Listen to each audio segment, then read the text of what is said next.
Y entonces aquí podemos partir de dos datos biológicos desconocidos en el momento de Vygotsky, incluso de Piaget, porque no se había todavía codificado el genoma humano. Pero un dato curioso o que da que pensar es que el genoma humano comparte con el del chimpancé, incluso con el de una rata, casi el 99, es el 98.70 y tantos. O sea, prácticamente el 99% del genoma humano es igual al de un chimpancé o al de una rata. Y por supuesto la gran pregunta es si somos tan parecidos a tal punto que genéticamente nos distingue solamente un 1 punto y fracción por ciento, ¿por qué somos tan diferentes? Pero aquí viene otro hecho también biológico y neurológico. Cuando nace un chimpancé, en el momento de que nace, tiene desarrollado su sistema nervioso al 75%, de tal manera que fuera del útero de la madre chimpancé solamente se desarrolla el 25%. En el caso de los humanos es justo al revés. Un recién nacido humano, un bebé humano, tiene el 25% de desarrollo en su sistema nervioso. Y el 75%, 3/4 partes, se desarrollan fuera del útero, es decir, en contacto con un ambiente. Esto se da en general hasta los 7 años de edad, que es cuando culmina el desarrollo del sistema nervioso. De ahí la importancia que tiene el sistema preescolar o la estimulación temprana, porque solo durante los 7 primeros años de vida el sistema nervioso está en desarrollo. Alrededor de los 7 culmina. Su desarrollo a nivel neurológico, ¿no? Esto no nos impide tener más conocimientos, como adultos lo podemos tener, pero físicamente la forma en cómo se tejen todas las conexiones neuronales, esto ocurre hasta los 7 años. Pero este solo dato marca la importancia de lo que hablaba Vygotsky. Un 1% nos distingue el chimpancé. Entonces, ¿qué nos genera esa distancia con cualquier primate? La cultura. Porque nosotros, en nuestro desarrollo, tenemos 3/4 partes del desarrollo cerebral en contacto con un medio ambiente. No estamos dentro, no nacemos genéticamente predeterminados o biológicamente predeterminados. Cosa que el propio Piaget aceptaba cuando él fue primero que nada biólogo, su primer doctorado fue en biología. Y él decía, la inteligencia no está preformada de ninguna manera, se construye después del nacimiento. Pero este dato biológico, incluso entonces evolutivamente, nos está identificando la importancia que tiene la cultura. Ahora vamos a pasar a la gran pregunta, ¿qué es la cultura? Vygotsky hablaba más de lo social y de lo histórico. Lo de la cultura como tal es justo una de las aportaciones de Brunner, que no está peleada en lo más mínimo con Vygotsky, son perfectamente integrables las dos ideas. Pero Vygotsky hablaba más de la sociedad y de la historia. Y esto no es gratuito, pues él cuando terminó su carrera, que fue en leyes, fue cuando justo triunfa el movimiento bolchevique. Es cuando Lenin, encabezando este movimiento en el que estaban Trotsky y Stalin también, llegan al poder, y entonces se da la tarea en la Unión Soviética, en la nueva Unión Soviética, antes simplemente Imperio Ruso, de alfabetizar. Todavía ahorita, pues ustedes lo saben, ahora que se volvieron a independizar muchos de los países que eran una república socialista, se habla otro idioma, pero ellos lo que creen es que todo el mundo pudiera leer y escribir en ruso. Y entonces Vygotsky nunca ejerció las leyes porque él se ofrece voluntario para alfabetizar, y esto genera un interés que nunca abandonó en la pedagogía y en la psicología. Y él se preguntaba, lo mismo que hacía Luria, que fue uno de sus discípulos más notables, a pesar de que Luria sí estudió psicología, él se autorreconoce discípulo de Vygotsky cuando lo conoce. Pero él decía, ¿por qué en unos lugares la gente, si le pide uno hacer un memorándum, un oficio de una cuartilla, le toma tanto esfuerzo? que a lo mejor pida yo, oye, ¿cómo le pongo? ¿Muy señor mío, a quien corresponda? ¿O cómo? Y hasta el puro inicio del memorándum le cuesta un dolor de cabeza. Pero otros, autores de los cuales era fanático Vygotsky, como Dostoyevsky, Tolstoy, sin ningún esfuerzo pueden escribir novelas de más de 1000 páginas, como los hermanos Karamazov, donde se perfila con claridad cientos de personajes, y además todo muy bien escrito, con una prosa envidiable. Y decía Vygotsky, pues ¿de qué depende? ¿Cómo puede ser que este señor que tengo enfrente, 30 años, no sabe leer? Y es un esfuerzo monumental para él aprender a leer, y como otros, como Tolstoy, Dostoyevsky, Chekhov, Turgenev, escriben y escriben y escriben, y todo lo hacen con una prosa muy elegante. Entonces, una serie de interrogantes le hace apuntar directamente a la cultura. Si bueno, esta persona es analfabeta, porque vive en un ambiente marginado, de una extrema pobreza, y ni siquiera tuvo la oportunidad de estar en un sistema escolar. Entonces él se pone a estudiar directamente lo que él cree está más directamente relacionado a este problema, que es el pensamiento. Entonces, ¿cuál era la idea vigente en ese entonces sobre el pensamiento? La de Pavlov. Cuando Vygotsky era un joven, el rey en la medicina y en la psicología, Iván Pavlov, después del descubrimiento de los reflejos condicionados, después del premio Nobel por los trabajos en fisiología, no por los reflejos condicionados, como a veces se cree, pues Pavlov era un rey, y era un acto insólito, audaz, por no decir de plano idiota, contradecir a Pavlov, sobre todo cuando se decía Pavlov va de acuerdo a los principios del marxismo-leninismo, como se decía oficialmente.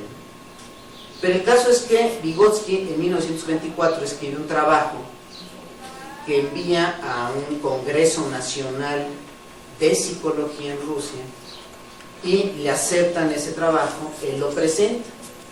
Cuando lo presenta, la mitad de la audiencia ni caso le hace, se nota que no es psicólogo, por eso dice esas barbaridades. Le sucedió igual que a Freud cuando él hizo la exposición de sus ideas también, y hasta lo corrieron en la Sociedad Médica de Viena. Pero hubo otra mitad que dudó un poco con lo que dijo Vygotsky, pero más importante aún, el que era el director del Laboratorio de Psicología Experimental en la Universidad Imperial de Moscú, se acerca después de la presentación de Vygotsky, se acerca con él y lo invita a colaborar con ellos. ¿Por qué le parece que las ideas de Vygotsky son muy frescas? En esencia, ¿qué decía? Pues que Pavlov no tenía razón. Que los reflejos condicionados son sumamente útiles para entender comportamiento básico, y los condicionamientos justamente famosos. Pero si queremos entender lo que Vygotsky llamó procesos psicológicos superiores, el condicionamiento se queda corto. Y entonces su ponencia básicamente lo que planteaba era un regreso al estudio de la conciencia, no a los reflejos condicionados, sino a la conciencia como tal. Él acepta este ofrecimiento, se va a trabajar a ese laboratorio, ahí es donde conoce a Luria. 2 años después él se convierte en el director de ese laboratorio, y todo lo que sabemos de Vygotsky es lo que escribió en los 10 últimos años de su vida, porque él murió en 1934, justo 10 años después, por el ataque de tuberculosis. Y en esos 10 años él trabajó febrilmente, básicamente trabajó esos 2 campos, el de la pedagogía y el de la psicología. Y dentro de la pedagogía, un campo que él trabajó muchísimo es lo que ahora se llama educación especial, que en ese entonces tenía el espantoso nombre de defectología, ¿no? Yo no sé por qué le ponían así, pero era en realidad educación especial. ¿Qué es lo que constituye la columna vertebral de Vygotsky? Es lo que nos interesa rescatar para enlazar con Brunner. Es su concepción de mente humana, es decir, ¿qué entiende él por conciencia? ¿Qué entiende por mente? Y él había leído mucho antes de que fuera una moda en Rusia a Carlos Marx. Había leído también Spinoza. Y hay una idea de Marx que siempre lo sedujo. Marx, si ustedes recuerdan, decía que incluso el curso de la civilización de la historia podía ser analizado mediante los medios de producción y sobre quién detenta esos medios de producción. Pero Marx, justo en el primer volumen del Capital, señala que una abeja puede hacer, bueno, un conjunto de abejas puede hacer un panal perfectamente simétrico. Dice que haría palidecer a cualquier maestro albañil, incluso avergonzarlo. Dice, sin embargo, el albañil tiene una ventaja muy superior sobre cualquier abeja. Dice, es que el albañil tiene conciencia de lo que está haciendo. La abeja no, la abeja lo hace por instinto. Pero el albañil planea, primero que nada, lo que va a hacer y después usa utensilios, herramientas físicas para llevar a cabo su trabajo. Y esta interacción entre una herramienta física para el trabajo define la civilización, al grado de que se puede hablar de la edad de piedra, de la edad de bronce, de la edad de hierro, dado que es el material que se utiliza en la confección de herramientas lo que va marcando el paso de la civilización. Pero está hablando Marx de herramientas físicas, que obviamente las lleva al análisis económico. Pero la idea le gustó a Vygotsky, esto de que la herramienta media entre la acción del hombre o del humano sobre la naturaleza.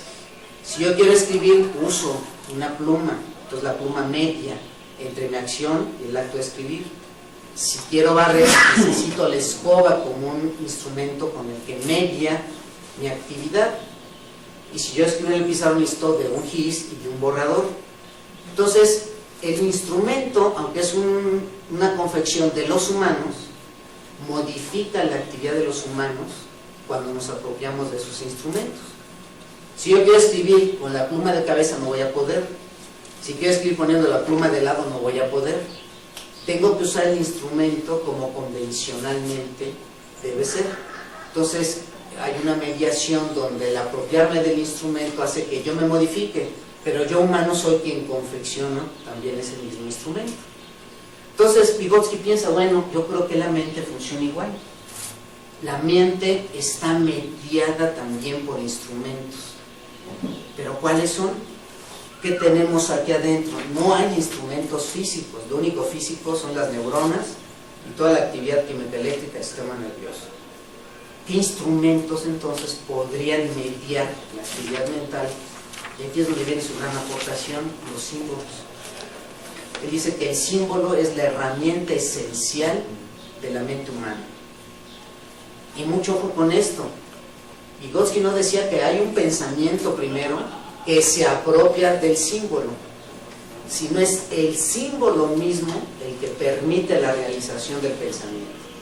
Es decir, sin símbolo no hay pensamiento. Las neuronas no secretan al pensamiento como el hígado la bilis.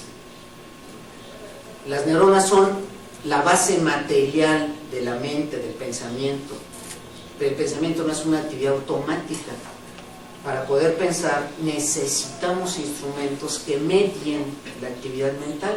Esos instrumentos son los símbolos. ¿Qué es un símbolo? El signo símbolo, considérenlos como sinónimos, signo y símbolo son lo mismo, es la palabra botella. Es decir, es una palabra. ¿Por qué es símbolo la palabra botella? Porque la botella refiere a todas estas propiedades. Yo no puedo decir esto es una botella. Ustedes van a decir, no, está psicótico, eso no es una botella, eso es una hoja de papel. O no puedo decir, esto es una botella y me voy a beber la botella saco, ¿no? La palabra botella significa una serie de cosas que están en la realidad, su referente. Pero ¿por qué a estas cosas le llamamos botella? ¿La naturaleza nos indica que llamemos botella a ese artefacto? No. Por eso entra la intérprete. En el caso de Peirce es interpretante, que es otro signo, pero estamos con Vygotsky. ¿Qué es un intérprete? Es justo una persona que convencionalmente asocia la palabra con su referente. Convencionalmente, eso es lo interesante. En otras palabras, no existen símbolos en la naturaleza, no son un producto de la naturaleza, ningún símbolo. Todos, el 100% de los símbolos que conozcamos son un producto humano, es decir, convencional, artificial. ¿Por qué a esto le llamamos libro? porque queremos. Uno puede decir, no, pues sí, pero la palabra libro viene del latín, que viene del griego, que sí, los griegos también convencionalmente etiquetaron al mundo. Y si a los griegos les dio la gana llamar psique a la diosa que da el nombre a psicología, por ejemplo, pues es porque quieren. Pero igualmente podría haber tenido otro nombre. Todas las palabras, todas sin excepción, son simbólicas porque refieren a algo totalmente convencionalmente.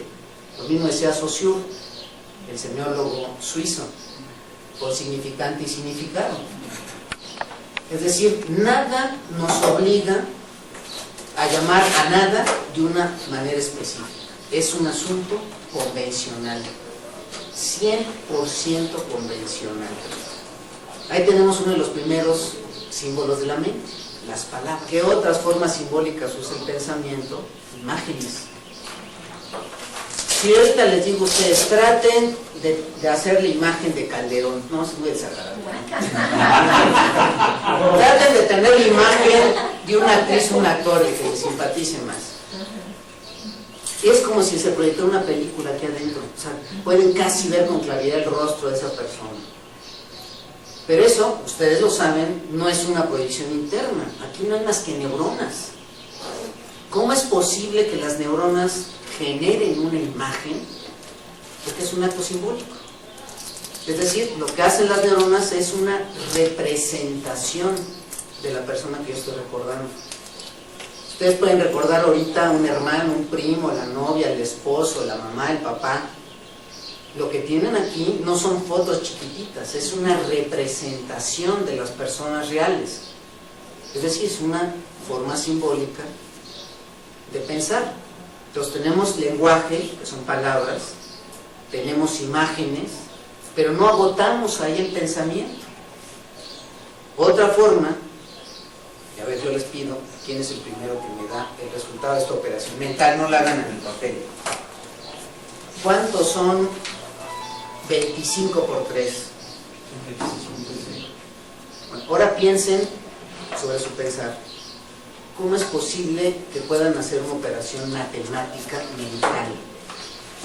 Hay una parte del sistema nervioso que secreta la respuesta automáticamente, ¿no?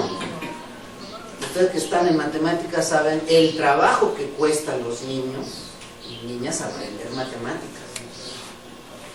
Les cuesta tanto trabajo que muchos maestros se desesperan porque es el coco típico, la materia que reprueba más, la materia que odian más. Primaria, secundaria, prepa y después también. Pero la gran pregunta es, ¿qué son los números? Símbolos. Es otro símbolo, distinto a la imagen y distinto al lenguaje. Son símbolos numéricos. Pero tan es convencional la matemática que nos cuesta trabajo aprenderlo. Y van aprendiendo 1 más 1, usamos piedritas, usamos fichitas, enseñamos dibujos. Aprende a sumar, a restar, dividir, multiplicar y vamos complejizando en la medida en que avanza en el sistema escolar el aprendizaje de las matemáticas. ¿Cómo pienso matemáticamente? Porque me apropié de un lenguaje convencional, de un lenguaje formal como la lógica, porque tiene una serie de reglas. Entonces tenemos lenguaje, imágenes, números. Tampoco se agota ahí las herramientas de la mente. Todo lo que son propiedades organolépticas, olfato, gusto, oído y el largo etcétera de todas nuestras sensaciones, da lugar a que tengamos representaciones simbólicas del mundo y de nosotros. Entonces, cuando pensamos, echamos mano de todos esos símbolos que hacen posible el pensar.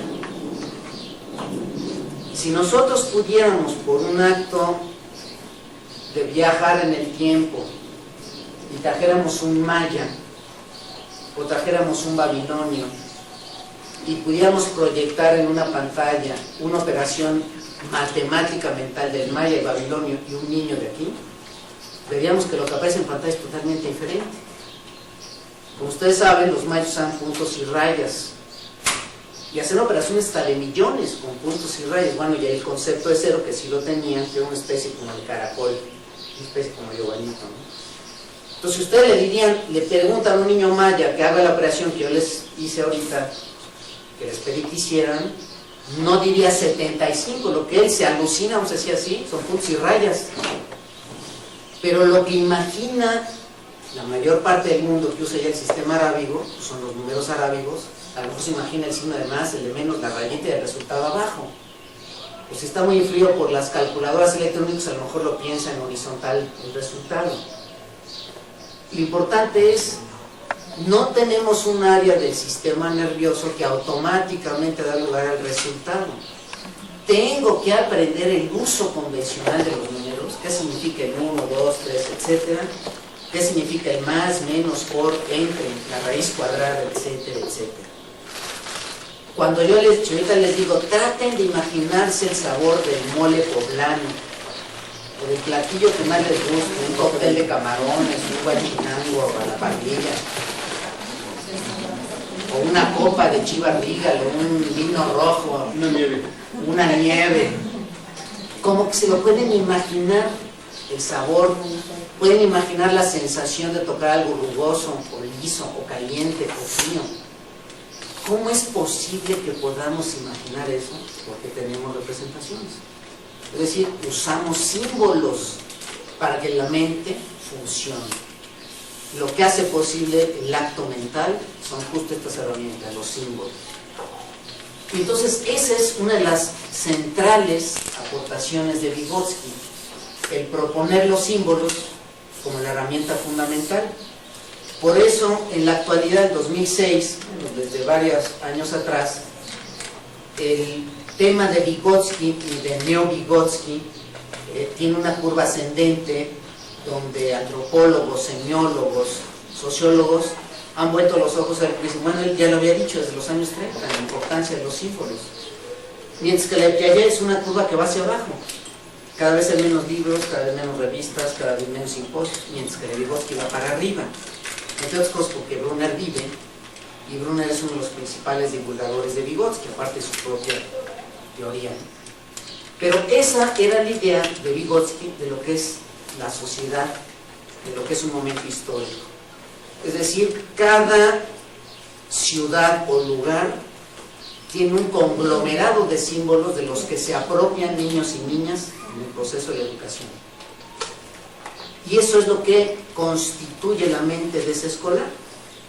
Por eso, como decía Luria, no es lo mismo la mente del niño moscovita que el que vive en Uzbekistán, es una de las regiones lejanas, ni es la misma ninguno de esos dos de uno que vive en Bielorrusia. ¿Por qué? Porque no es un asunto biológico, es un asunto de qué símbolos son los que utilizan los niños, dependiendo de dónde viven, dónde crecieron, para pensar. Aprender un segundo idioma es aprender a pensar en un segundo idioma, no es traducir, es pensar en ese otro idioma. Por eso es curioso que la gente que habla más de un idioma tiene una agilidad verbal por encima del promedio. Tiene la capacidad de switcharse, por decirlo así, de un código a otro, y es ver el mundo de acuerdo al código lingüístico de referencia. Hablar inglés no es solo traducir al inglés, es pensar en inglés, es ver la realidad en inglés. Obvio, esto es cuando ya alguien domina ese otro idioma en el que pretende hablar, ¿no? Una de las dificultades de la gente que está aprendiendo un segundo idioma, todo su primer proceso de aprendizaje, es que primero quiere traducir en la lengua nativa, entonces se traba. Entonces primero piensan la frase en español, y luego, ¿cómo se dice esto en inglés? Y lo tratan de traducir, entonces se hacen bolas. Y es obvio, porque ni la gramática ni el orden de las palabras es lo mismo en español que en inglés. Entonces, Vygotsky hablaba de 3 fases del desarrollo que sí es importante que mencionemos también. La primera fase, que arranca el nacimiento a los 2 años en promedio, coincide con el periodo sensomotriz en Piaget, que es de nacimiento a los 2 años también. Él le llama lenguaje comunicativo. ¿Qué entendió Vygotsky por lenguaje comunicativo? Que los bebés, antes de que digan ni siquiera su primera palabra, un bebé, decía Vygotsky, es capaz de comunicarse con sus padres o con sus cuidadores. cosa que Piaget hasta su muerte no aceptó. Que sus comentarios que hace al final del pensamiento y lenguaje de Vygotsky, Piaget no acepta esa idea. Y si no, un bebé no se puede comunicar. Un bebé es sensorialidad y motricidad, y por eso se llama sensorial motriz, su primera fase del desarrollo. La pregunta yo se las hago a ustedes, quienes tengan hijos, los hayan tenido. ¿Se comunicará un bebé con su mamá, con su papá? Dicen sí. Denme un ejemplo, ¿cómo lo hacen? Si no habla, ¿cómo le hacen? Al llorar para pedir los alimentos, cuando está Por mojado, ejemplo. Con los movimientos de su cuerpo también. ¿Qué hace cuando se le acaricia? Pues refleja esta sensibilidad. Pero ¿cómo dice él, me gusta? Porque no habla.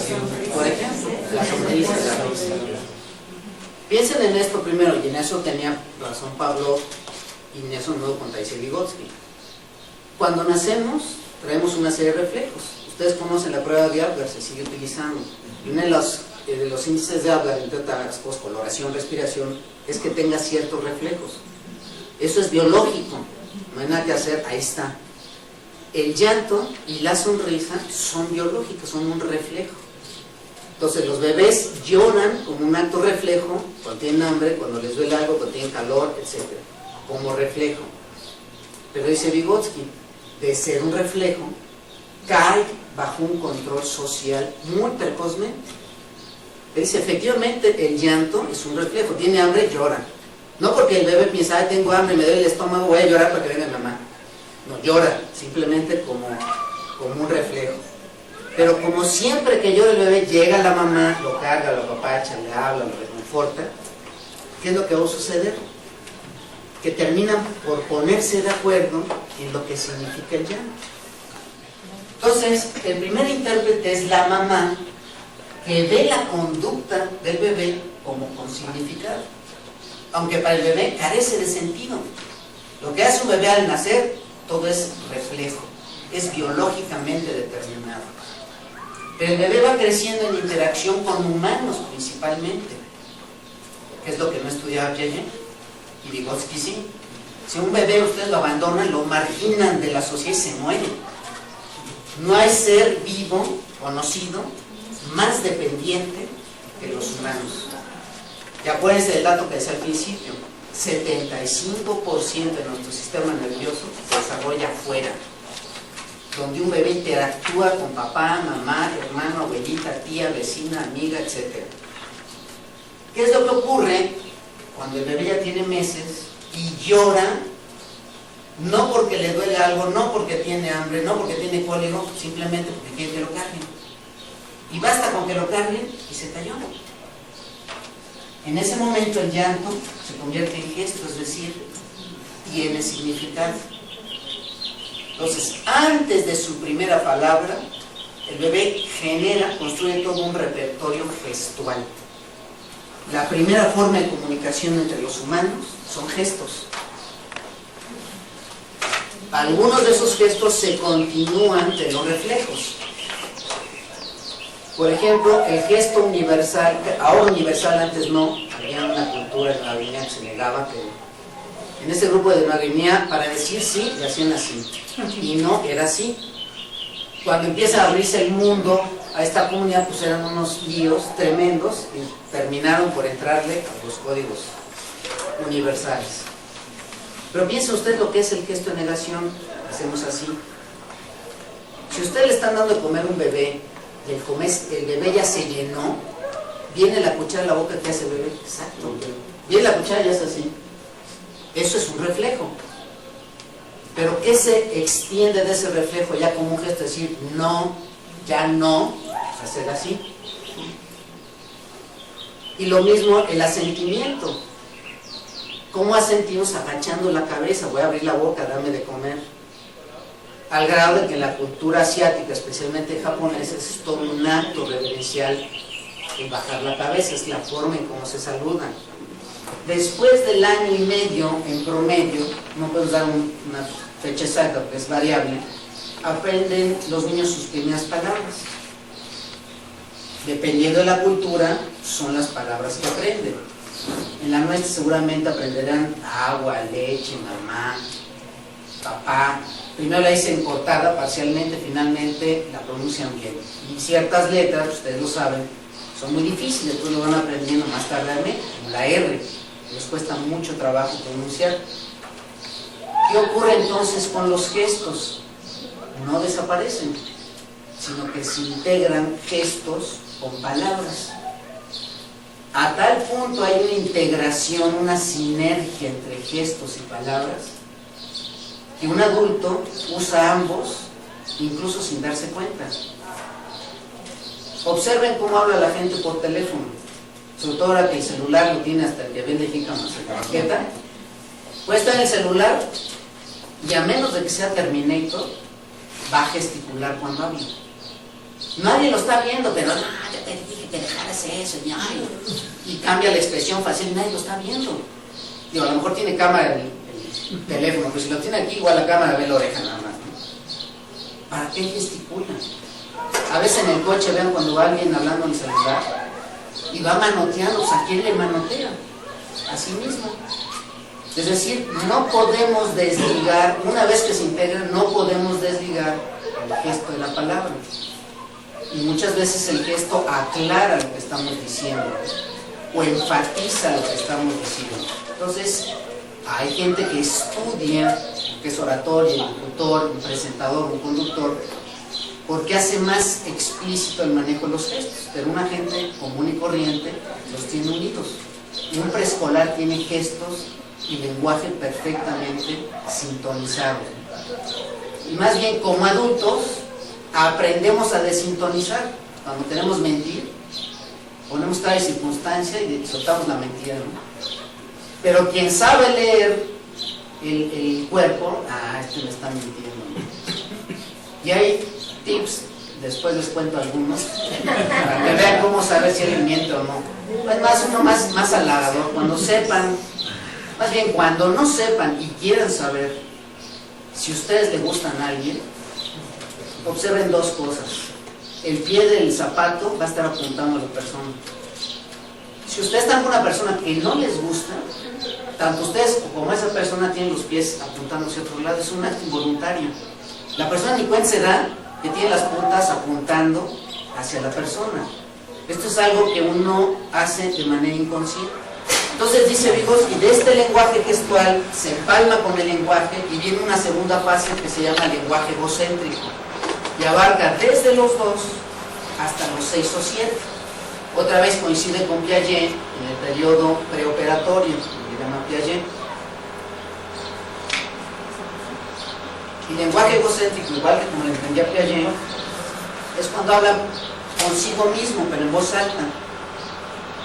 Si ustedes van a un kinder, un sistema preescolar, aun cuando 2 o 3 niños estén en la misma mesita, están hablando y uno cree que están platicando.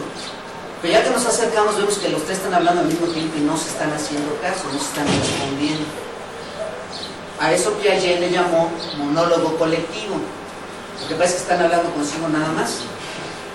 Sin embargo, Vygotsky dice que el lenguaje egocéntrico, si viene del comunicativo, de los gestos de comunicación, su función es otra.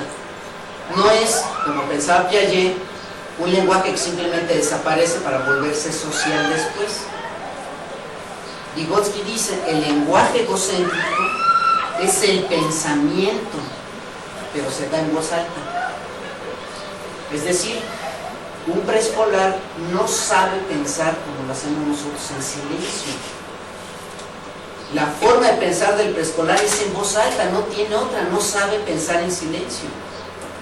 Por eso las mamás siempre dicen, ay, pareces perico, ya cállate, porque hablan, ya hablan, ya hablan, ya hablan. Aunque estén solos, hablan, ya hablan, ya hablan lo que están haciendo. Claro, porque están pensando en voz alta, no saben hacerlo de otro modo. Por eso en el preescolar es muy importante todas las actividades que involucran a los niños hablando en voz alta, deliberadamente, dirigidamente. No dejarlos hablar al azar, sino que la educadora los pone a hablar, pero de una actividad dirigida, porque les está enseñando a pensar. Si ustedes fueran observadores perspicaces, entre los 2 a los 7, lo que van a notar es que esta habla en voz alta se va haciendo más baja en volumen. El preescolar de 5 habla gritando. El de 7 habla muy bajito. Y el de 8 puede pensar como nosotros. No habla. La pregunta es, ¿ya no sabe pensar? No. Lo que ocurre, dice Vygotsky, es que el lenguaje se interiorizó.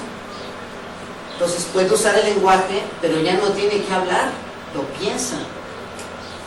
A lo mejor hay actividad subvocal, eso sí, si yo le pongo electrodos, voy a detectar que las cuerdas vocales de todas maneras se mueven. Pero es capaz de pensar en silencio, es decir, lo que hacemos nosotros, cualquier adulto. Entonces lo que va pasando con el lenguaje egocéntrico es que va bajando en volumen hasta que se interioriza. Entonces, ¿qué es el pensamiento? Es lenguaje interiorizado.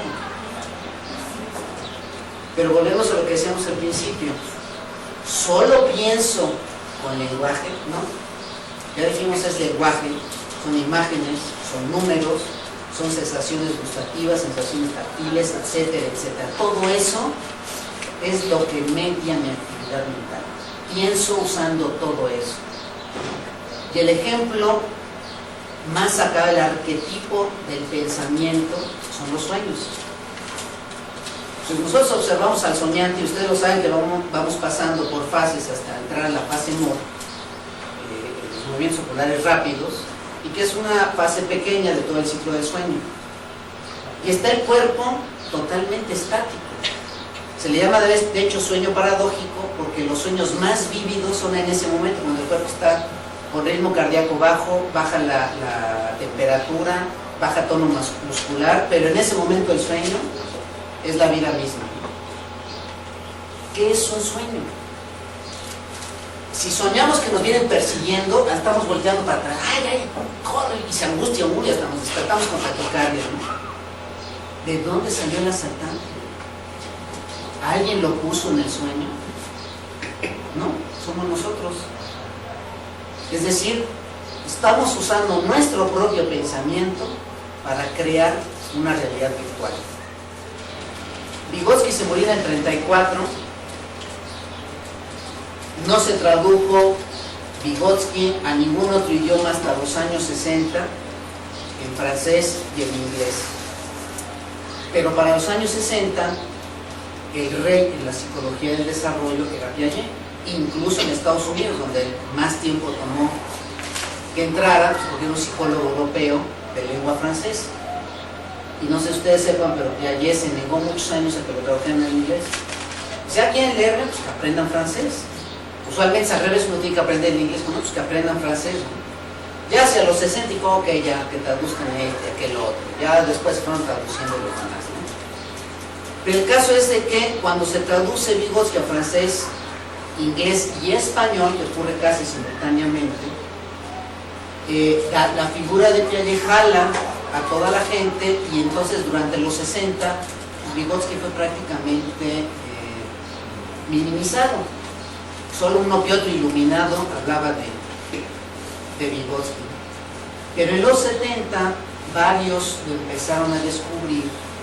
Entre ellos estaba Michael Cole, otro psicólogo vivo que trabaja en San Diego, inventó este sistema que se llama la quinta dimensión, que es un sistema de enseñanza a nivel primario, a nivel básico, con ideas vygotskianas, una de las propias de Michael Cole.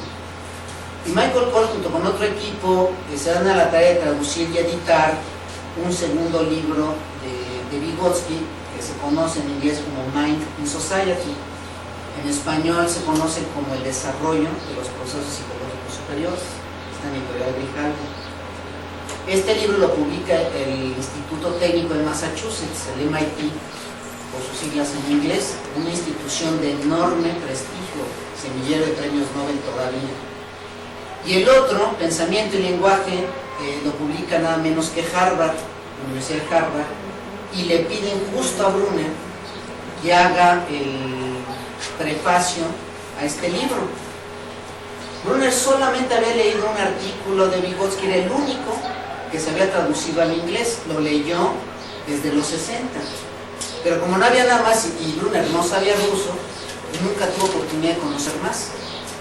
Pero cuando se traduce el inglés y conoce además a la hija de Vygotsky en un congreso, se da cuenta de que Vygotsky tiene mucha razón en cómo veía el desarrollo. Para ese entonces, Brunner ya era un amigo personal de Piaget. Él había invitado a Piaget a hacer una estancia justo en Harvard, donde Brunner fue maestro muchos años. Brunner había hecho estancias en Ginebra, cuando Piaget lo invitó también. Pero él mismo confiesa en varios de sus libros, uno de ellos es este, Realidad Mental Mundos Posibles, está en Geniza. Y él dice, a pesar de que yo conocí en persona a Piaget, me siento más cercano a Vygotsky, a pesar de que ya tiene años de haber muerto. ¿En dónde encontré esa cercanía, esa afinidad? Justo en el interés en la sociedad, la historia y la cultura.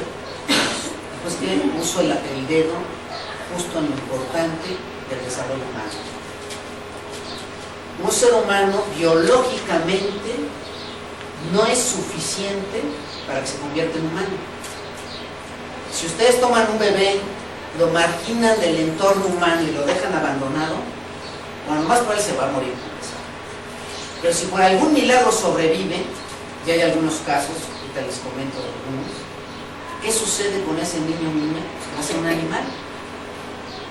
En los casos reales, y afortunadamente escasos, de niños que fueron abandonados, hay uno en Francia, quizá el más famoso en los bosques de Aveyron. Encontraron un niño a los 7 años de edad que fue cuidado por una loba, como la fábula de Rómulo y Remo, la fábula fundadora de Roma, ¿no? Porque una mamá que era parte de la servidumbre de un señor de enorme dinero de las afueras de Francia, o sea, se acostaba con el señor porque el señor lo obligaba, el señor entre comillas, ¿no? Cuando queda embarazada, la señora pues, el señor dice, bueno, pues a ver cómo le haces, ¿no? Yo estoy casado, soy de alta alcurnia, así que tú sabes qué haces contigo. Entonces la señora lo tiene en su casa hasta el año, y al año de edad lo abandona. Deja al bebé así como lo vemos en la noticia que lo dejan en las iglesias. Y en lugar de que se muriera una loba que lo vio, le dio leche y lo cuidó. Cuando el niño es descubierto, esto pasó por ahí de 1870 y tantos. ¿Qué hacía este niño a los 7 años? Gruñía. Cuando había luna llena se ponía a aullar como lobo. Andaba en las 4 extremidades. Ya se cuenta un lobo, pero con la apariencia, entre comillas, de humano. Entonces, como no había psicólogos en ese entonces, al menos no con el nombre, fue un médico el que lo trató de reintegrar a la sociedad. Y lo principal que tenía este niño es que carecía totalmente de un comportamiento, de una capacidad simbólica. Es decir, no puede hacer esto. No podía tomar una cosa física y asociarla convencionalmente con algo que la representara. El mundo para este niño era el mundo concreto, lo que se toca. No tenía lenguaje, 0 lenguaje. Sus gestos eran los gestos de un lobo. Y de hecho nunca se logró recuperar del todo. Medio le incorporaron, pero nunca se pudo hacer que se integrara a la sociedad. Y hay una película de un cineasta francés, François Truffaut, que se llama El niño salvaje. La película está basada en este caso real. Es muy interesante ver cómo el médico, sin saberlo, utiliza lo que después íbamos a conocer como condicionamiento clásico y condicionamiento operante. Usaba tanto el pavloviano como el skinneriano para que el niño hablara, comiera con los cubiertos, usara ropa, etc., ¿no? Entonces es muy interesante la película cómo le ilustran estas técnicas de reforzamiento y de castigo. Pero esos casos nos muestran que un humano es humano por la cultura, no por una secuencia biológica que da lugar al humano de manera automática o predeterminada. Entonces dice Brunner, ¿qué es la mente o qué es el pensamiento? Y aquí que él ya se ubica en la modernidad, dice, podemos adoptar varias metáforas o varios modelos. Uno es el de las computadoras. Y existe toda una corriente, toda una aproximación en la psicología, la que se llama procesamiento humano de información, psicología cognitiva en el sentido amplio del término, que usan como metáfora básica a la computadora.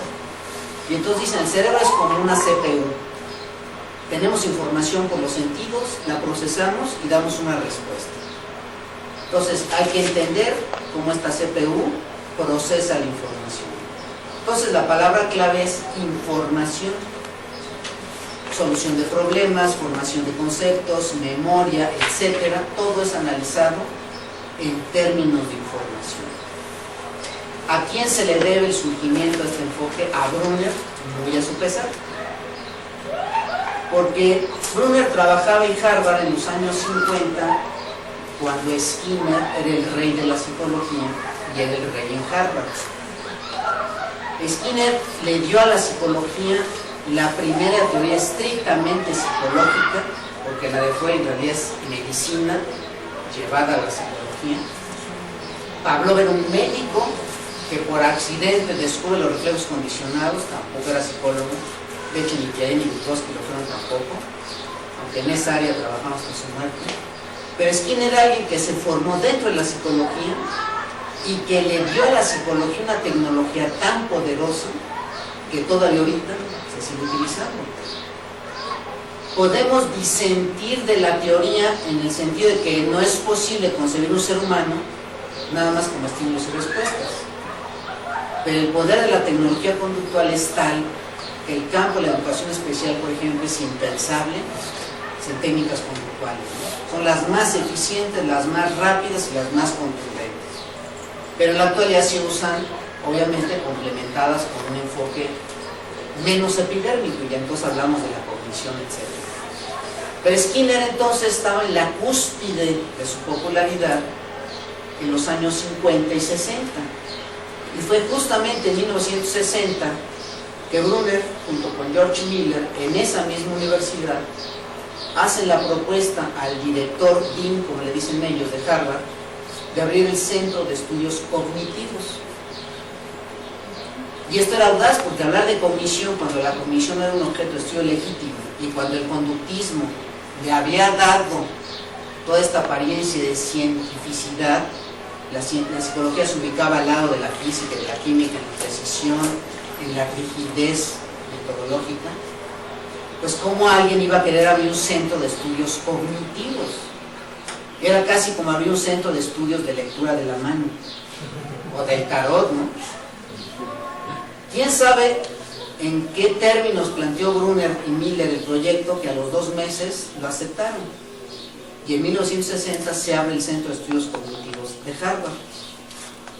Y entre las personas que invitó Brunner estuvo justamente a Piaget, invitó a Inelder, la colaboradora más cercana de Piaget, hizo una estancia de 1 año entero allí en Harvard, invitó a Noam Chomsky, el lingüista, también vivo, izquierdista, anti-Bush, o sea que va por buen camino, y invitó a toda una playa de gente que trabajaba en el campo de la mente y del pensamiento, pero sin tuviera un término que pudiera aplicarse a todo eso.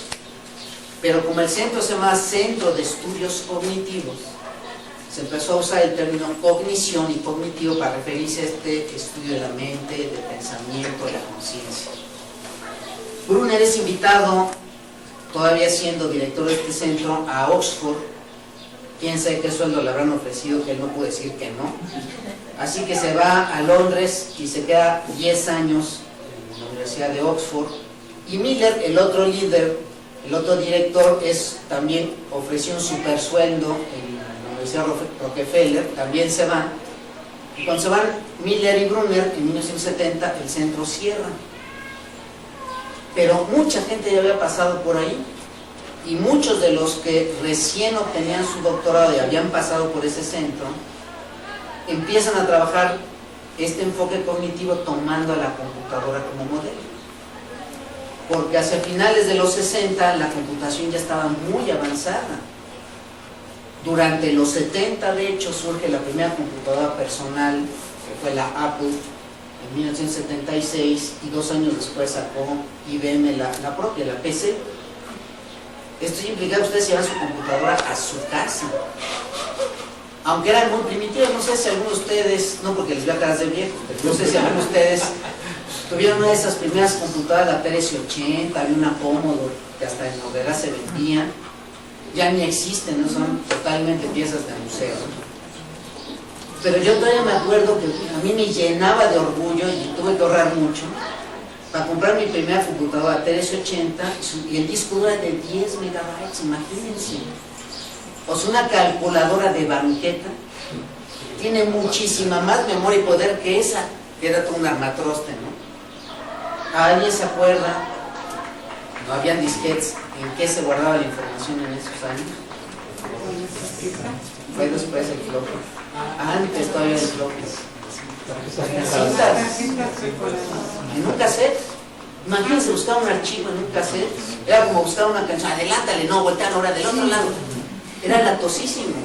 Ya que se inventó el floppy, un gran avance. Luego el disquete, otro gran avance. Ahorita ya ni el disquete existe, ahora ya es la memoria USB, el flash memory que le dicen los americanos, ¿no? Pero como la computación fue tan rápido, estos teóricos, que ahora se llaman a sí mismos los poseedores humanos de la información, dijeron, no, pues ahí está, vamos a dejar a Skinner con su modelo de estímulo-respuesta. En la computación está la metáfora apropiada para los humanos. Y entonces dice Brunner al inicio de este libro, Actos de Significado, en lugar de estudiar el tema central que era el significado, el cognitivismo se desvió hacia las vicisitudes de la información. Yo percibo, visual, auditiva, gustativa, etcétera, algo. Llega a la unidad central de procesamiento y regresa en forma de conducta. Hay que estudiar qué pasa aquí. Y entonces empiezan a proponer modelos de cómo resolvemos problemas, de cómo formamos conceptos. Los mapas mentales son una consecuencia directa de este enfoque. Y entonces hacen una serie de propuestas, unas muy sofisticadas, de cómo la mente procesa información. Pero justo dice Brunner en este libro, y de ahí el título, Actos de Significado, se desvirtuó la psicología de la mente, dice Brunner. Y yo fui el fundador de eso, yo y Miller son los considerados los padres de este movimiento. Pero él dice, yo nunca estuve de acuerdo con eso. Cuando él regresa otra vez a Estados Unidos después de su estancia en Oxford, él dice, el camino está por el lado de la cultura. Porque es justo cuando él redescubre a Vygotsky. Y entonces, en este libro otra vez, dice, los tres titanes de la psicología del desarrollo son Freud, Piaget y Vygotsky. Pero el que él usa más y en el que se apoya más es en Vygotsky. ¿Por qué? Porque él puso el acento en esa dimensión tan poco explorada por la psicología, la cultura. Y él dice, lo que nos hace ser lo que somos es justamente la cultura. La biología nos da el equipo, nos da el potencial. Pero ¿qué hacemos con el equipo con el que nacemos? Va a depender de la cultura. Al grado que volvemos a lo que le decía al inicio. 75% de nuestro cerebro se desarrolla en interacción con un ambiente. Pero no es un ambiente físico. ¿De qué tipo es ese ambiente? Cultural. ¿Qué hace un bebé que interactúa con los padres? Empezar a entender el significado del mundo, de lo que le rodea. Imagínense lo que es el mundo para un recién nacido. En el útero es casi una oscuridad total. Los sonidos llegan sumamente minimizados. Solo se mueve de repente para tocarse la nariz, de repente es el ojo, si ustedes ven los ultrasonidos, de repente se agarra la oreja, el pene se le pone en erección, lo cual excita mucho a los papás. Viene mi macho, pues no, es un reflejo, ¿no? Simplemente. Pero de repente nace, ¿y con qué se enfrenta? Luz por todos lados, sonidos por todos lados, todo el mundo le empieza a agarrar. Cuando alguien nada lo tocaba el líquido amniótico, lo que lo rodeaba. Y de ahí que muchos psicoanalistas vean que hay toda una crisis, ¿no? Pero lo cierto es, desde ese preciso instante en que nace, va a empezar el proceso de entender qué es ese mundo que está allá afuera. Y de las primeras cosas que empiezan a darle sentido a la vida de un bebé es el seno materno. Y no es solo un acto cognitivo, es también emotivo, afectivo. Y por eso el rostro de la madre, su voz, la forma de cargarlo, es tan importante para un bebé que cuando lo carga un extraño, llora. Si yo a ti no te conozco, tu cara no la conozco, tu voz tampoco, tu forma de cargarme tampoco, entonces ¿qué hace? Llora. Pero ya que le toma confianza a la abuelita, a la tía, etcétera, ¿qué hace? Sonríe también con ellas. Es decir, empieza a darle un sentido a su entorno. Y todo este repertorio gestual del que hablábamos le permite comunicarse con ese entorno, ¿no? Si el bebé le hace así a su mamá, al papá, y camina hacia él si ya camina, piensen, esto es tan cotidiano que no nos damos cuenta de la maravilla que está ahí. Es un bebé que no sabe hablar, no tiene ni la más mínima idea de lo que es el lenguaje, y le sabe decir al papá, a la mamá, cárgame, con un gesto. ¿Cómo lo aprendió? En la interacción con los papás. Entonces esto no es una respuesta como diría Skinner, es un gesto, es decir, volvemos aquí, tiene significado. Convencionalmente esto significa cárgame, y le entiende de igual modo el papá que el bebé. Entonces lo que va aprendiendo un bebé en su desarrollo es entender los significados de la cultura que le rodea. Entonces dice Brunner en este libro de Actos de Significado, si el movimiento cognitivo significó una revolución, como se le llama, la revolución cognitiva, dice ahora estamos ante una segunda revolución. ¿En qué consiste? En el estudio del significado. Lo propio del humano, dice Brunner, son los significados. ¿Qué es un significado? Otra vez esto. Cuando lo físico, el referente, le doy un significado, es decir, lo represento con un signo símbolo. Entonces, si ustedes van por la calle y ven que hay de repente hay una especie, un tubo largo y arriba hay unas luces verde, amarilla y roja, no vamos a decir como diría un nativo, no, gran poste, luz, el dios rojo, verde y amarillo, no. Todos aquí sabemos que eso se llama semáforo, que la luz roja es detente, bueno, en México significa cualquiera de las dos cosas, pero en cualquier otra parte es detente, la verde siga y la amarilla aguas, porque se va a poner el rojo. ¿Cómo sabemos eso? Lo aprendemos, le damos un sentido a un objeto físico. ¿Cómo es nuestro entorno? Si es físico, yo toco aquí, suena, pero ¿qué es esto? Un escritorio o una mesa para usarse en un aula. ¿Qué es esto? Un pizarrón. Todo absolutamente lo que nos rodea tiene un significado, es decir, es simbólico. La percepción humana no es neutra, lo es en el recién nacido, pero justo desde el recién nacido empieza a empalmarse un mundo de significación, de tal modo que el mundo que nos rodea ahorita es 100% simbólico. Todo lo que percibimos es simbólico. Cualquier expresión artística es lo mismo, es decir, el significado no está ni en el ballet mismo, ni en el cuadro, pero tampoco está en el espectador, está entre ambos. Lo que dice Brunner en relación al significado, y de aquí la metáfora que él usa, que es la narrativa, él dice, el pensamiento puede adoptar dos modalidades. Eso ya lo plantea desde este libro, Realidad Mental Mundos Posibles, que es del 86. Y él dice, una de dos, o el pensamiento utiliza el sistema nomológico deductivo de la ciencia, lo que él llama pensamiento paradigmático. Si uno está estudiando para un examen de grado, si uno está estudiando para un examen de licenciatura, o porque tengo examen de X materia de niño de primaria, predomina un pensamiento paradigmático. Dice Brunner, ¿cómo es el pensamiento paradigmático? Sistemático, con base en premisas, con conclusiones. Pero el mismo Brunner dice, este es el tipo de pensamiento que menos usamos.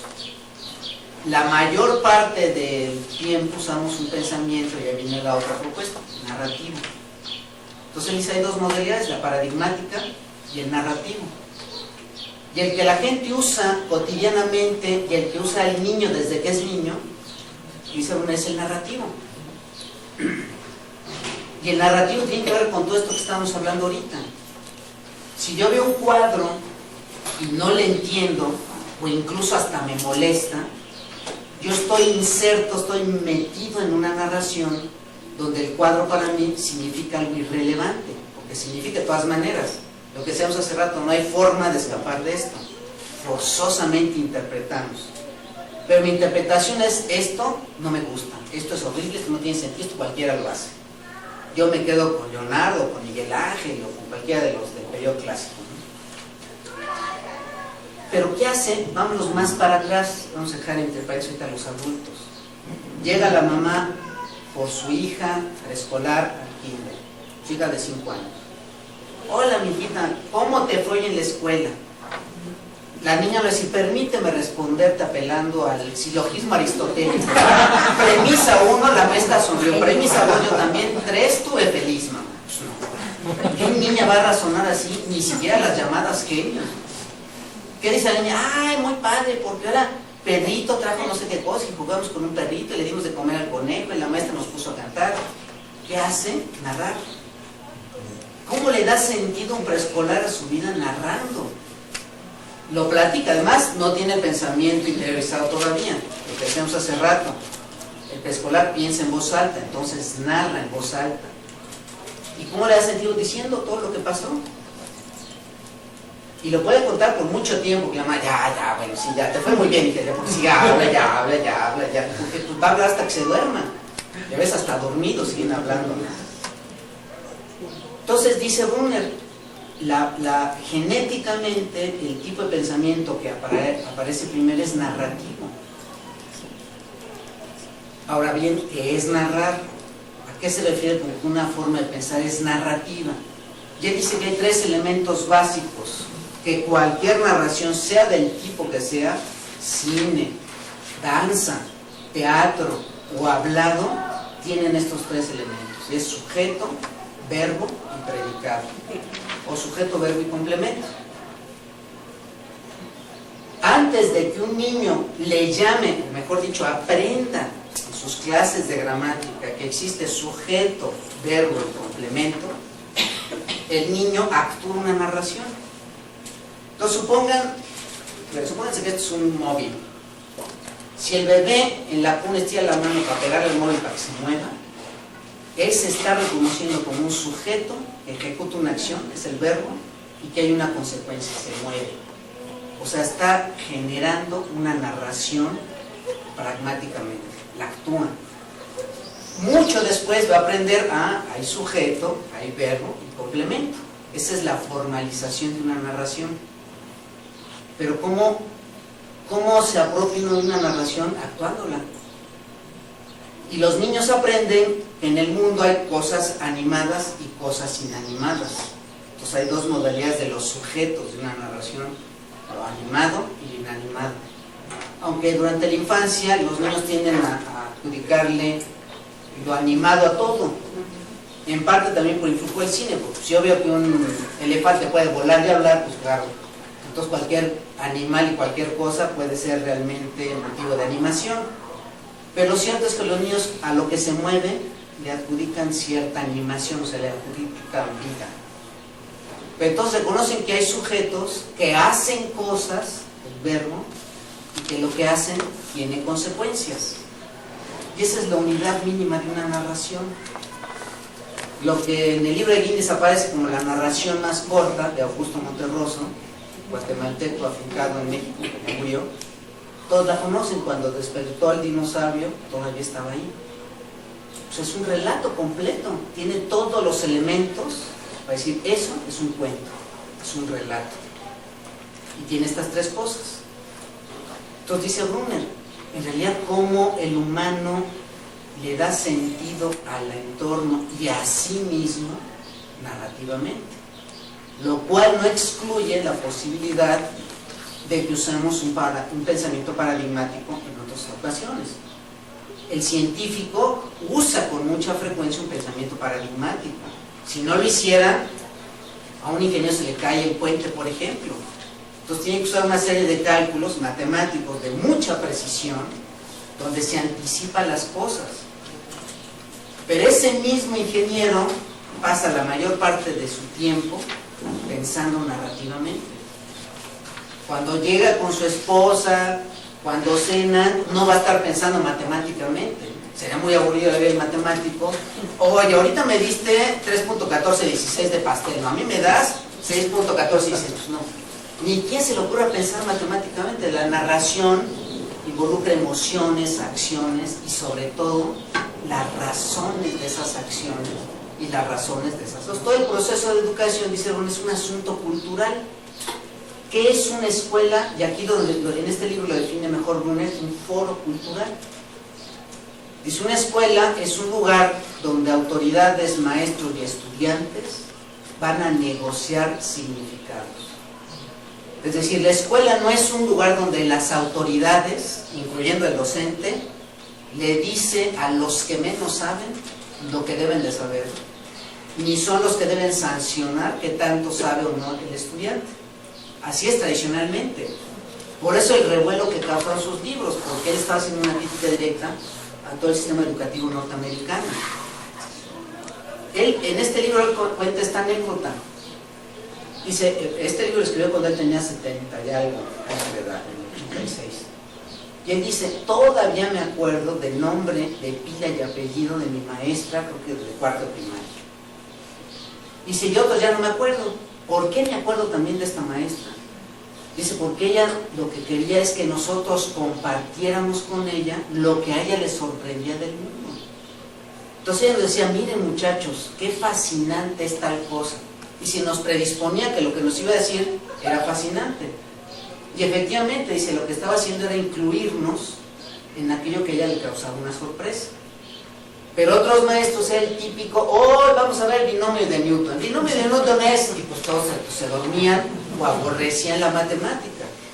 Dice, no nos incluían en un mundo de significación.